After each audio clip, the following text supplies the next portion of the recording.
All right, welcome to the Wisdom Audio demonstration. You're going to hear an Insight system, which is our entry-level range. But before you get the demo, you're going to have to suffer my French accent for 15 minutes. It's really 20, but... Is it a French company? It's not. It's an American company. And my name is Guillaume. I'm the managing director of Wisdom Audio, which is an American company. I live in the Netherlands, actually, so I travel a lot. But the company is based in Carson City, Nevada, and we're specialized in designing and manufacturing loudspeaker and audio solution, really power amplifier, system controller, really focused on the custom install segment.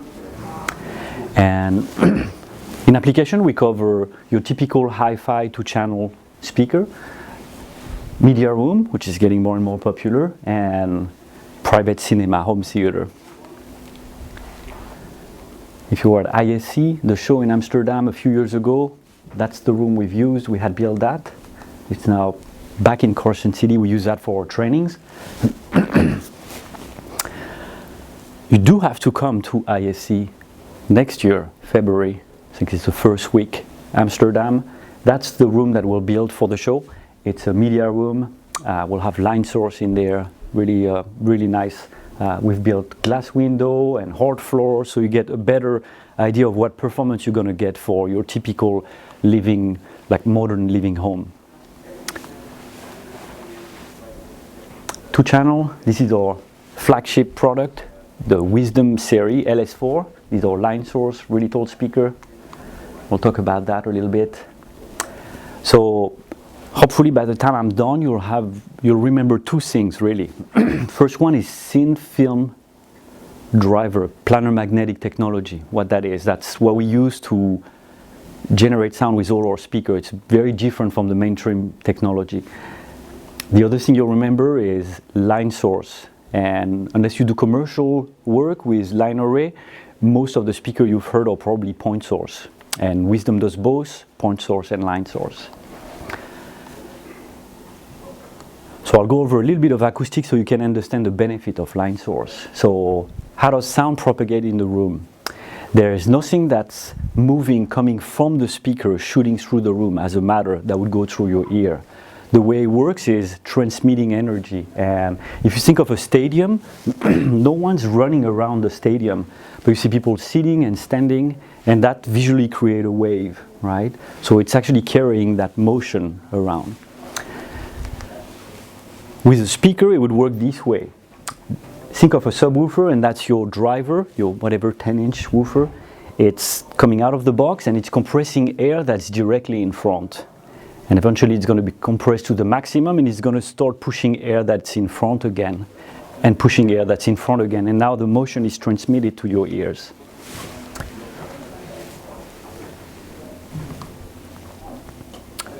So a point source would work like, visualize me dropping a stone in the water, boom, I'm getting the circle, right? And sound propagate that way for a point source. For a line source, I have to fly now, sorry. Do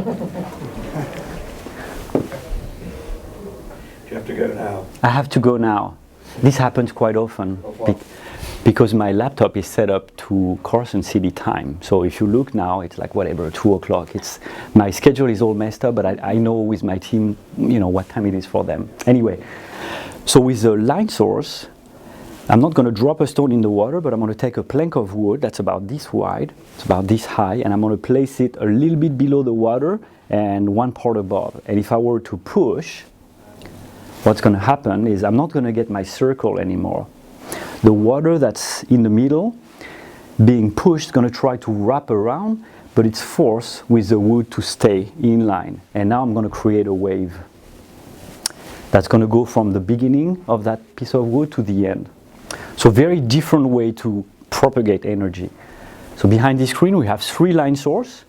They're about this big, and they're launching energy into the room as a flat wave.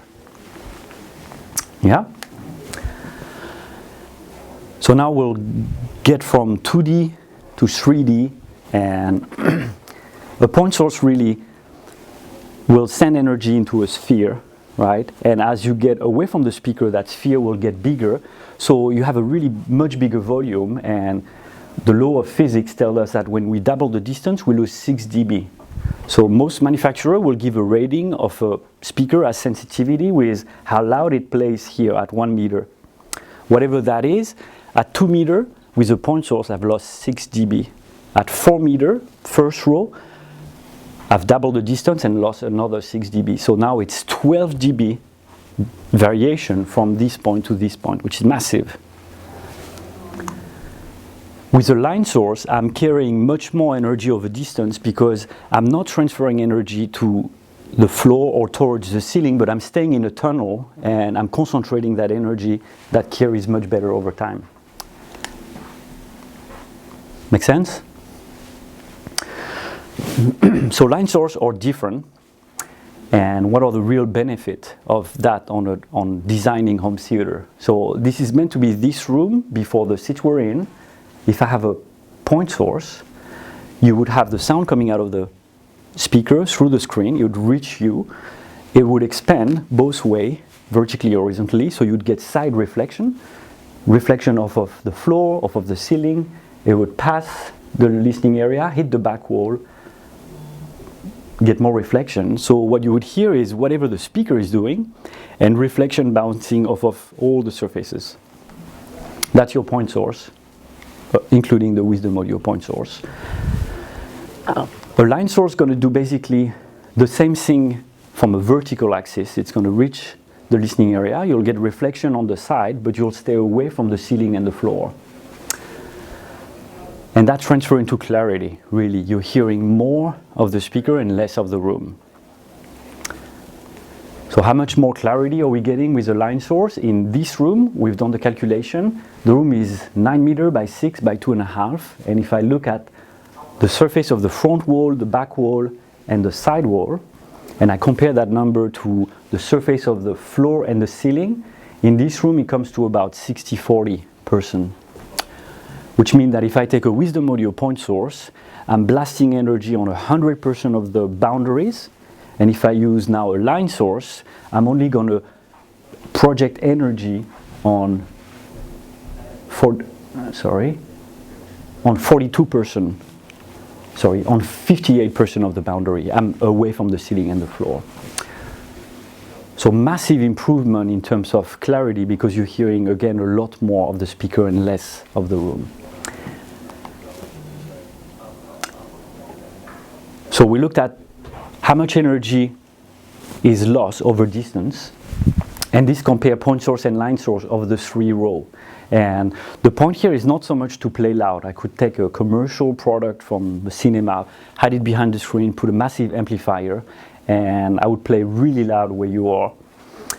But if someone's going to sit here, it's going to be really, really loud. And we've seen that as a commercial theater. You don't want to sit in the front row, it's blasting.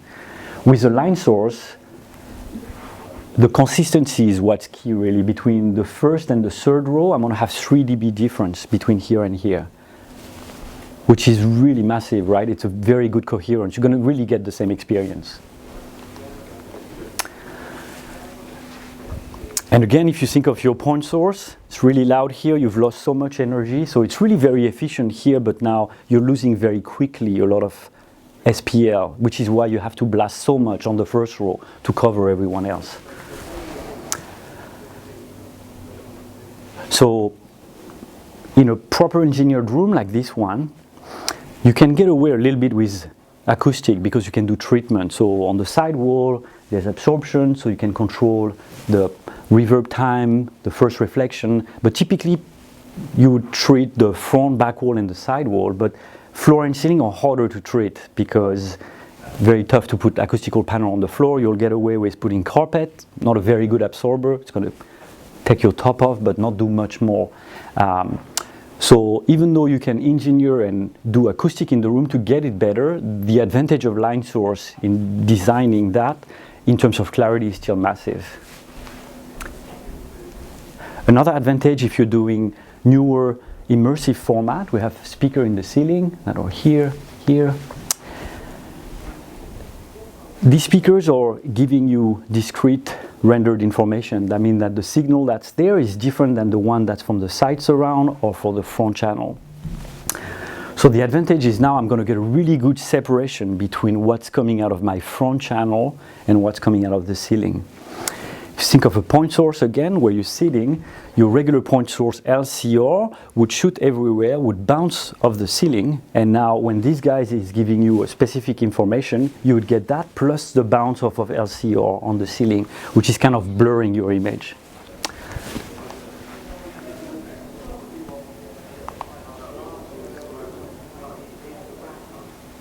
So a big advantage of line source is also outside what I call the dark room.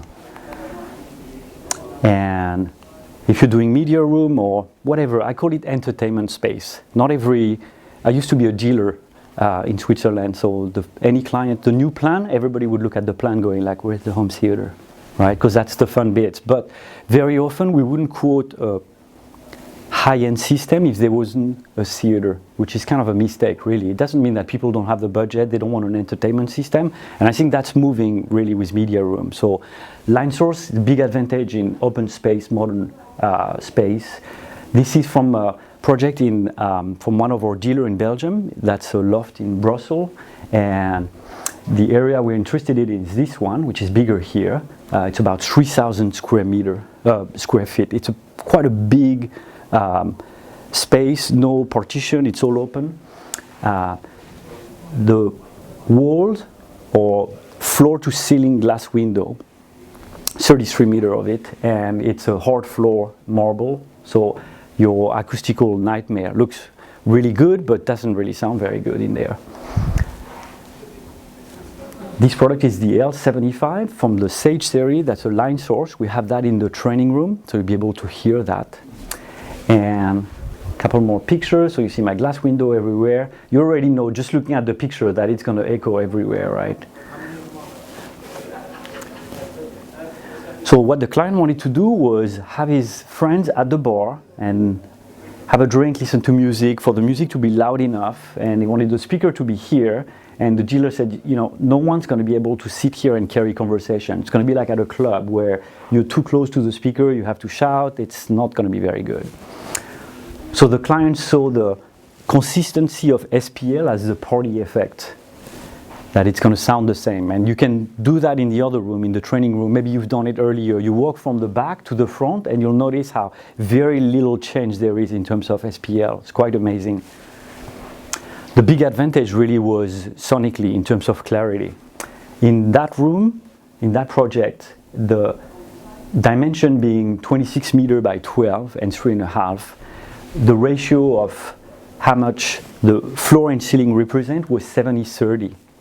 And if you think of a residential space, unlike a church, which is really high, think of any house in your head as a floor plan. You knock down all the wall, you haven't changed the height of the building, but now it's really spread out, and that's basically what a lot of modern homes are looking like. So massive advantage in this space, because you're hearing so much more of the speaker and a lot less reflection or really giving you out of focus information.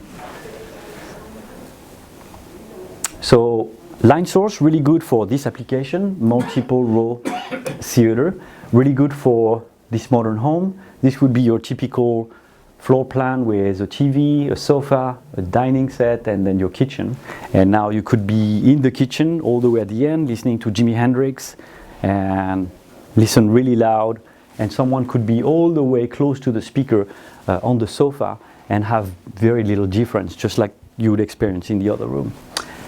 Another advantage would be for high ceiling, really high ceiling space like this one, where if I have a speaker here and I'm sitting here, direct sound's going to do this, but a point source will shoot energy everywhere and it's going to go all the way to the ceiling and come down. And that time arrival difference, again, is going to take a lot of the clarity out. So up to now, it was really physics. It's not about wisdom audio, it's line source, point source, that how it works in the room. Now I'll get into some of the technologies that are specific to what we're doing. And I'll pass around this one. Here we go.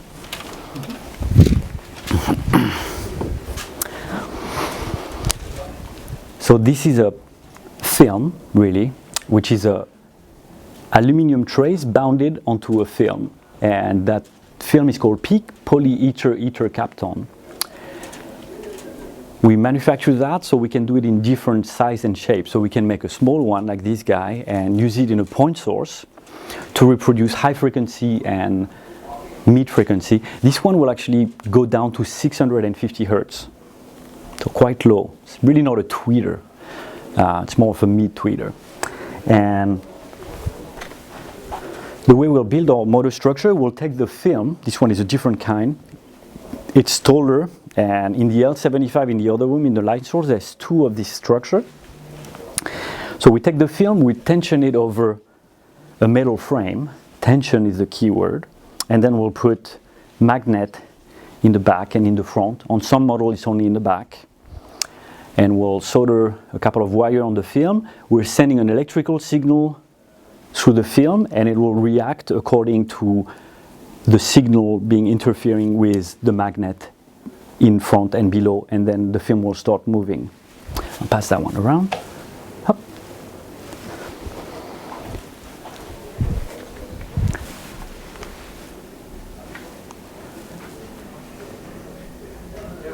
So I mentioned tension. Tension is the key, really. If you think of a drum, take a snare drum, it's a piece of skin, just like the film, and you tension that properly over a wood rim, and once it's really well tensioned, I have a drum sound.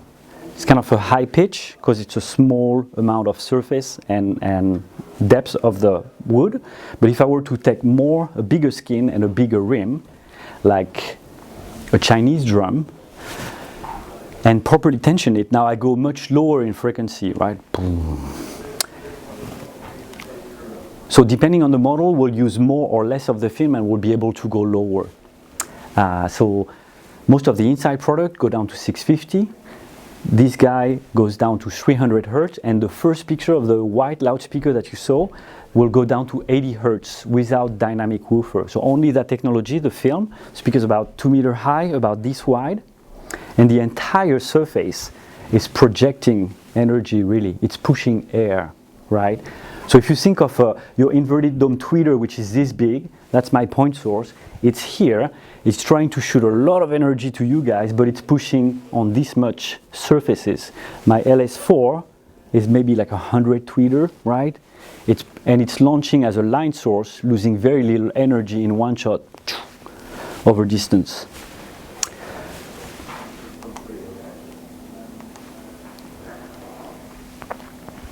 So different driver type, that's what we're doing. Other people have been using film in the past, and this is really the mainstream technology, which we're using in some other application. Subwoofer, for instance, is really tough to do with a film, because you really need to move a lot of air at a low frequency. It would need to be really, really big.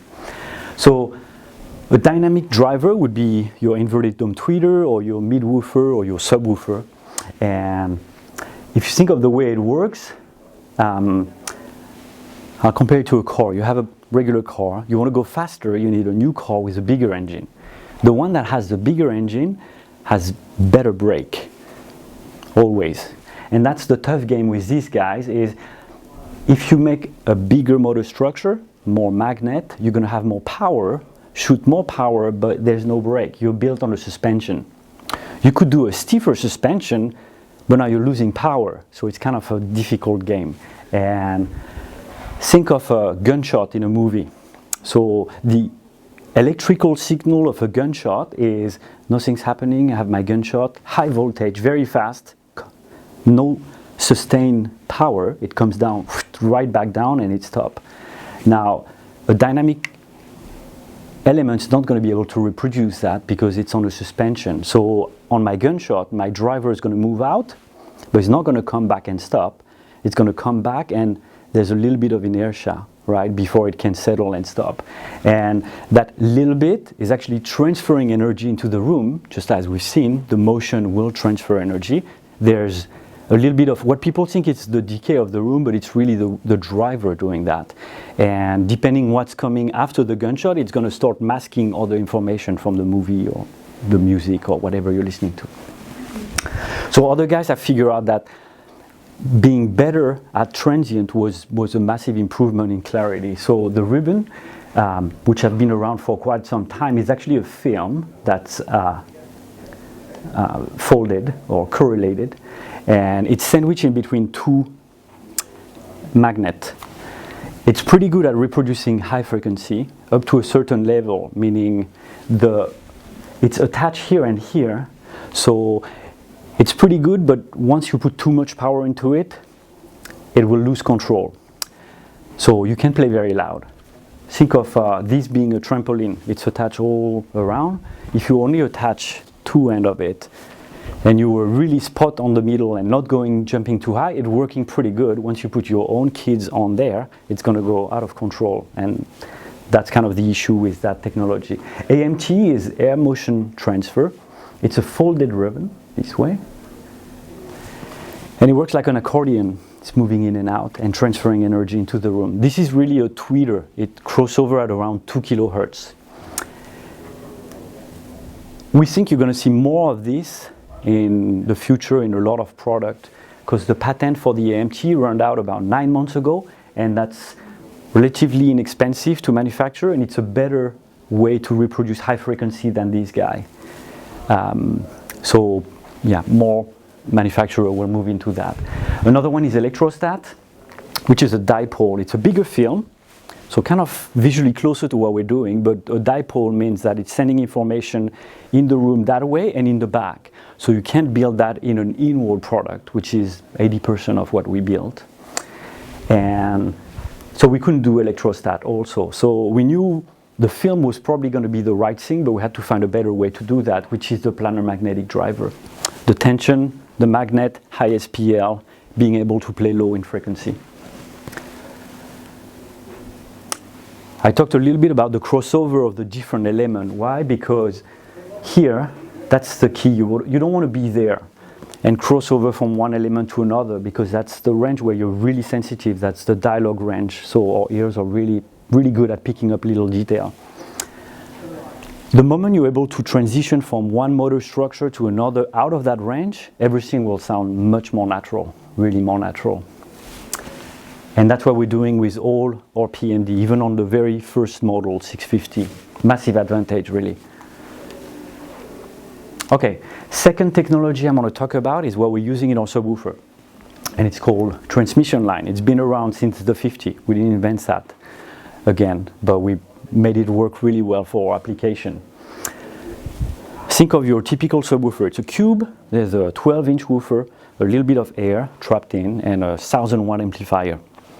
Electrically, if you think of it, doesn't make sense. 12-inch, 1000-watt amplifier. I really don't need that, but because I have very little air volume, I can go down to 20 hertz. So I need more power, EQ a little bit, and it works. But that design isn't very efficient. Here's my gunshot again. The woofer's coming out, transferring energy into the room. When it comes back, it's fighting the cavity and the air trapped in there, and that motion isn't transferring to the room. So if you think of a sine wave and the woofer doing this, you're really transferring half of the power into the room. The only way around that is to make a hole in the cabinet. Now it's a ported subwoofer, which we call a one-note subwoofer, because there's really a tuning frequency where you really hear the woofer a lot more in terms of SPL at that range. I'm a bass player, so if I'm listening to a bass track with a ported subwoofer, I'll hear boom, boom, boom, boom, boom, boom, boom, boom, boom. There's that note that really stick. So what we've done here is, how do we get away from the ported issue, that it sounds like one note, but still get more energy transferring to the room? So that's the transmission line design. Sound will come out through the port tube, and you'll regenerate the back wave to come back in. And there's actually another one that's going to travel that way and come out here. In the end, we have three waves. There's a quarter wave, a half, we call it half pipe, and full pipe. And these will be timed so that we can reinforce 30, 60, and 90 hertz. And now, instead of just one note, I'm recreating the entire bandwidth of the subwoofer, and I have a lot more output. So very efficient. So here's my pitch. If we've done a good job, we'll do the demo. You'll like the sound, you'll say, okay, we'll work with these guys, we'll buy the Wisdom speaker. It sounds really good. But we're not going to buy the subwoofer because the guy was French, we don't trust him. What we'll do is we'll use a really good subwoofer that we've been using for 20 years. And they're really good, but they're very slow. And we could have just made a subwoofer like anyone else. We tried, but this really works much better because that technology keeps up with the speed of the film. It's very fast, much faster, because it doesn't have to transfer a lot of energy and then nothing, right? So I'm transferring energy much faster into the room, and it really keeps up with the speed of the system. Right, okay. So I'm not going to go through every product, every screws and everything. Just want to give you an idea about the width and the depth of the offer kind of thing. So I have my electronic subwoofer, and this is my speaker range offer. It's split in 3 range inside, which is what we have in this room. That's our entry level. I have 3 point source in there, 1 line source, the LADI. Even though it's a different technology, planar magnetic, I consider this guy like traditional design. There's a passive network built in, so that's your PCB with component, so you can use 1 channel amplification, an AVR, and you're in business. The moment you move from inside to Sage, we go into active crossover. So there's a controller, a box that's going to do what the passive network does in the DSP, in the digital domain. It's going to do some active equalization and room correction. Is that done with still a single output of an amplifier? No, it's now biamp. So all the Sage series are either biamp or triamp. And that's a massive difference in terms of budget, because the price of that speaker and this one might not be too far off, but as a system solution, you're doubling on your amp and you need the GSP for the controller. So there's a big step up in terms of budget going from inside to Sage. Fortunately, there's a massive difference also in sonic performance. So that's the big thing between inside and Sage, and then going to Wisdom, which is our statement product, really being able to show that that technology will give you 8 octave of the spectrum, right, from 80 Hertz all the way up before it transitioned down to a subwoofer. Massive. And now you're looking at a sales guy that's going to tell you the best speaker I've heard ever. Really, it's crazy the amount of clarity and speed and impact you're getting out of that speaker. Really, very impressive. Subwoofer electronic, I'll pass on this one. Application, so in wall, I cover quite a lot of ground. The Inside series, 3 point source, 1 line source. The Sage series, again I have some point source and line source. I'm now biamp for every product. The Sage Cinema series, which is more or less these guys with bigger woofer in an ugly box, right? Because it's behind screen, behind fabric. And the Wisdom series is also available as in-wall product, because we did build quite a few from the start in cinema, where people would pay a lot of money for the finish that no one would see. So very quickly we came with that alternative. I go to on-wall, and I've now lost my Inside series, which is something we're working on, and we'll introduce that next year. So on wall today, only Sage are available and Wisdom. And if I go to floor standing, you see that just a few models. So that's really not our market. The reason we have that is, again, because of our glass window modern home story. It's still a good solution when it's going to need to be close to the glass. It's not going to be in wall or on wall. Subwoofer, quite a few models, all of them are transmission line. Passive, so your amps will be out in your rack. And quite a few models that are in wall. And again, very US market oriented, that's our bigger market. So this guy actually takes the entire stud bay of a US construction, which means that it's really tall, about this wide, it fits between the stud, and it's only about this deep. A cool accessory that we offer with this is called a floor ceiling kit, and we call it the snorkeling kit. And actually, to make sure most of our dealers would do the right thing. We've figured out that our tube isn't fixed, it's telescopic, and when it's fully extended, that's the max you can do. So unless you buy two and you put them together, you're good. Electronic, on your way out, check out this guy. It's an SA3, that's a 3-channel power amplifier, 500 watt per channel. The film is very easy to drive. You could drive it with any amp, any brand, any technology. It's really a pure load. The reason we made our own amplifier is to make the product shine. They are fast, they handle a lot of power. So we've used a module from B&O called ICE that is very fast, usually with a switching power supply, and we've used a big toroid and a big bank of capacitors so we would get the power and show that. Our system controller, again, doing active crossover, PEQ, and room correction. Almost done. Then you can listen to something. So earlier I said you'll have to remember two things: planar magnetic driver and line source. I lie. There's 3 things you need to remember. That's the third one. Quote, that's helping dealer with design commissioning. It's 30% workload of my sales team. I've been a dealer also in the past, and it's really the comfort zone for the very first time, right? Like, this is your bigger project this year, whatever it is. Let's call it a really big project, $1 million. You've done $500,000 project for 10 years, but now it's double the budget. It's big expectation. Is it going to work? Well, you know, we need to spec stuff that are more expensive. Is it really, really worth that much? So it's giving the comfort zone to the dealer that, okay, don't worry, for that room, this package is going to work, this package is going to work, that one's going to work. So we'll get some information from you as how big the room is, what's your budget, 20 to 40K, 50 to 100, whatever it is. And then we'll send you that back with your logo here, and that's really your slide. I'll show that to the client, but that's the one that's your comfort zone. That's probably what you're going to sell. That's what you would really like the client to buy, and that's your fallback system where you know if we can get there, that's still going to work because the guy told me it was going to work. This is really the client upsell slide, and I'll speak from experience. Sitting with a client, looking at 2 quotes, and there's a 20 and a 40 grand quote, and the client tells me, so what's the difference between the 20 and the 40?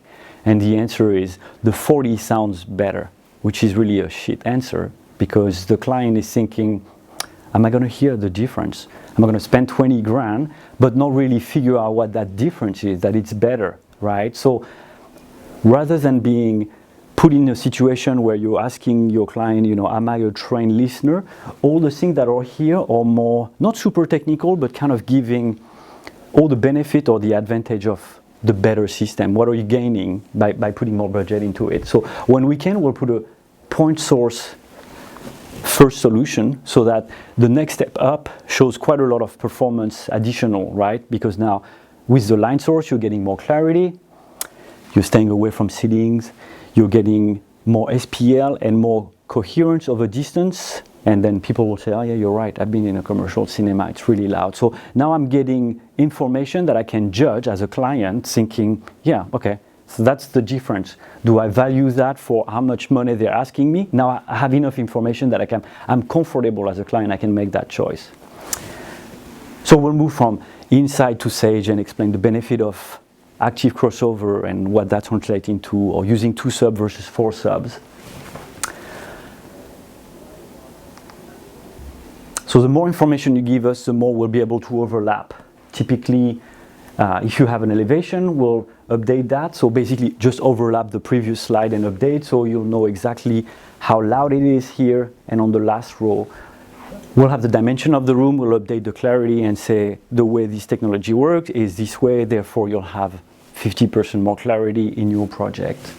If it's a fancy project and you have an interior decorator doing some rendering, we'll overlap that as well.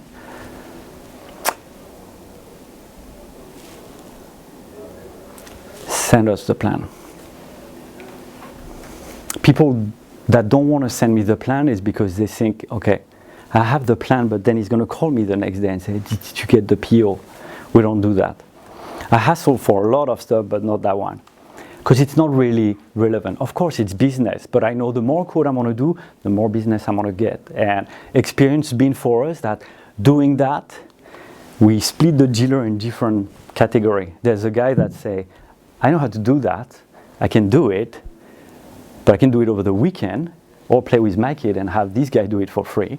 So that's like one zone, but it's really the first step and getting into the comfort zone of working with the product. So again, send us the plan. Custom option, you've seen that most of our product are in-wall. That's a big offer. Since we build everything ourselves, one thing that we offer is custom grill. So custom size, custom length, custom width, so we can match a TV or design element, a window frame, whatever it is that visually needs to be matched. We've done pretty good for considering it's after lunch. But it's only two of you that have made a lot of eye contact, so you couldn't really sleep. Tough for you. So before we hit you with the demo, that's the very last slide, and it presents what the system is. So that's our room. The blue speakers are front channel behind the screen. That's L8i, 3 of them. That's a line source. They're about this big. We have, from the inside range, we have P4i, which are 2 on the right-hand side, 2 on the left-hand side, and 2 in the back. And these are all surround channel in green here. So 6 of them, 3, that's 9. That's our 944 configuration. The in-ceiling speaker, 4 of them, 1 is here. I've asked you to go later to the other room in the training to listen to the L75. You want to get a sense of how good it sounds, thinking there's an entire wall of glass. But when I walk from the back to the front, there's very little SPL. So now you're getting that line sound story. This one will be playing there also. You've heard a lot of in-ceiling speakers, and they never sound like a proper speaker, right? But you'll listen. I've already heard it. It sounds incredible. Yeah. Incredible, right? You're so good that I thought, yeah, exactly. you're always tricked. And actually, we've done it as a game. We're very kids. Yeah, that works. At the factory with really some of us, which we consider ourselves really good listener. And the trick is that we've put one of the speaker really that would be in the middle and say, hey, can you come and check it out? This, there's something not right with the speaker. And literally that person would walk straight to the speaker, and by the time it would be close enough, realizing that, oh my God, it's come from there. Really, it is that good. Very clever. Transmission line, 4 of them, 2 in the front, in the corners, and 2 that are built in the back below the projector. And that's my 944 configuration. Now I'll beg for help because I don't know how to operate that thing. You have it? Okay. Rest of the system, front channel are powered by this guy, an ACE3, so 3-channel amplifier. Rest of the system is powered by P49 Arcam, which are 2-channel amps, so a bunch of them to power all the surround, the ceiling channel, and the subwoofers. We wanted a little bit more power for the front to really get the kick and the high transient. Projector, JVC Laser Z1.